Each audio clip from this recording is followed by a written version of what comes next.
ஆகவே துரோகம் என்று சொல்வதற்கு நான் ஒன்றிலிருந்து இரண்டாக சொல்ல விரும்புகிறேன்.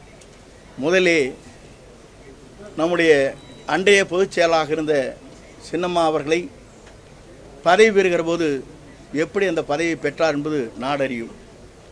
அதற்கு பிறகு 18 பேர்கள் டிடிவியோடு வருகிறது முழு ஆதரவை தந்தன் அடிப்படையிலே தான் 222 சட்டமன்ற உறுப்பினர்கள் நாம் பவனி வந்தோம்.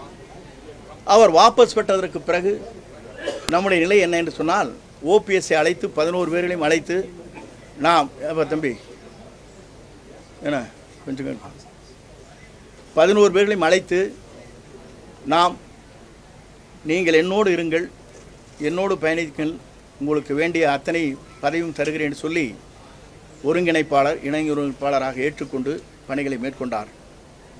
என்னை குற்றம் சாட்டுவதற்கு முன்னால் அவர் தெரிந்து கொள்ள வேண்டிய ஒன்றுதான், இன்றைக்கு அவருக்கும் அதே நிலை ஏற்பட்டிருக்கிறது.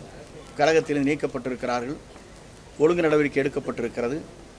அதற்கு பிறகு நம்முடைய இயக்கத்தை 4 ஆண்டு காலம் கட்டிப்பிடித்து காப்பாற்றிய பாரதிய ஜனதா கட்சிக்கு என்ன நாம் உதவி செய்தோம் என்று சொன்னால், 2024 தான் பாரத பிரதமரை தேர்ந்தெடுக்க வேண்டும் என்ற நிலையை தடுமாறிக்கொண்டிருக்கிற நேரத்தில் தமிழ்நாட்டில் ஒரு தடுமாற்றத்தை உருவாக்கி 2024 மட்டுமல்ல, 2026 மட்டுமல்ல, 2029 நாங்கள் கூட்டணி இல்லை என்று சொன்னவர் அவர் என்பதை நீங்கள் மறந்துவிடக்கூடாது.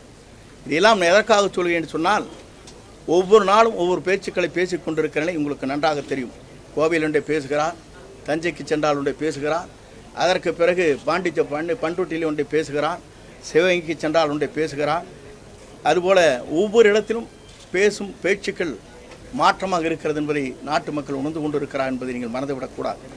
இதையெல்லாம் ஏன் இன்றைக்கு சொல்லி என்று நீங்கள் கேட்கக்கூடும்.